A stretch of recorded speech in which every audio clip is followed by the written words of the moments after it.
Sources are now telling CNN that concerns about unrest during former President Trump's upcoming impeachment trial in the U.S. Senate are part of the reason some 7,000 National Guard troops are now going to be staying in Washington through the end of the month. Let's go to CNN's Whitney Weld, who's joining us right now. Whitney, these Guard troops were part of the huge deployment following the attack on the U.S. Capitol. You have new information about the investigation. Update our viewers. Absolutely. Well, the details of these cases are highlighting the violence and the audacity of some of these defendants. For example, one man knew he was wanted and headed back to D.C. anyway. Tonight, prosecutors are working to deliver justice to those involved in the deadly attack at the U.S. Capitol on January 6th. In just over 2 weeks, prosecutors have charged more than 125 people. Eric Munchell, the man who carried zip-tie-style restraining cuffs into the Senate chamber, appeared in federal court today in Tennessee. He faces 3 charges, including conspiracy. Also in court, Samuel Camargo, a Florida man wanted by authorities for his role on January 6th.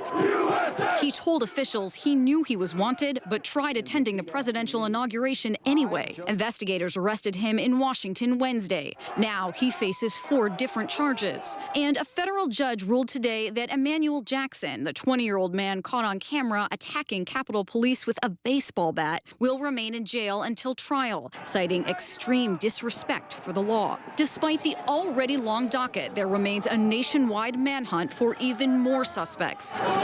The FBI and ATF are increasing a reward to $75,000 for information leading to the person responsible for planting pipe bombs at the RNC and DNC headquarters near the Capitol building. It's unbelievable. Republican Congressman Andy Harris of Maryland tried bringing a gun onto the House floor, but was stopped after setting off metal detectors at a new security checkpoint Thursday. Those new security measures installed in the wake of the deadly attack have frustrated some Republicans. Other lawmakers say they feel unsafe even around their colleagues. We still don't yet feel safe around other members of Congress. How many are we? I think a very considerable amount. A lot of members do not. You really think that colleagues of yours in Congress may do you dirty?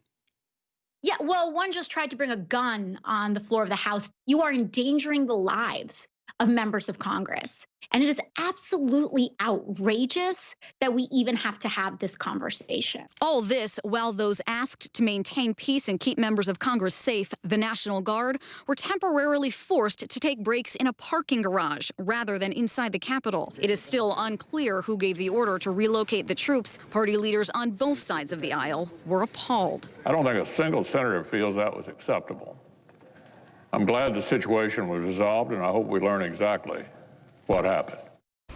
Well, officials say that all of those troops are now allowed back in the Capitol complex. Wolf, importantly, officials are trying to figure out how to reduce these shifts and this burden on National Guard troops. They're hoping to reduce the shifts from 12 hours to 8 hours to give these troops some much-needed relief, Wolf. As of early this morning, there were 869 Maryland National Guard members supporting the inauguration mission down in D.C., sources tell 11 News, and confirm some of those Marylanders were on the floor of that parking garage Thursday, were among the troops seen in photos like these. Soldiers in the middle of a shift, forced to take their mandated rest break on the floor of the Thurgood Marshall Judicial Center parking garage. It wasn't our call, the D.C. National Guard told 11 News in a statement when we asked how Marylanders ended up on that concrete. Capitol Police asked the troops to move their rest area. They were temporarily relocated to the garage because it has heat and restroom facilities, a D.C. Guard spokesperson tells 11 News. The incident has sparked outrage among members of Congress, including Senate Majority Leader Chuck Schumer. Everyone have a warm place to stay last night? This morning, he checked in with troops on the floor of a building in the Capitol complex, and then he took to the floor of the U.S. Senate. It was utterly unacceptable. So what is the status of the Maryland troops, we asked officials, and where are they taking their rest breaks now during a shift? Troops are out of the garage, we were told in a statement, and back into the Capitol building as authorized by the U.S. Capitol Police Watch Commander. And the troops will take their breaks near Emancipation Hall going forward. The spokesperson underscoring what this Maryland soldier told us on Friday. Regardless of where they've been resting when they're on duty, every member has their own bed and bathroom in a hotel nearby.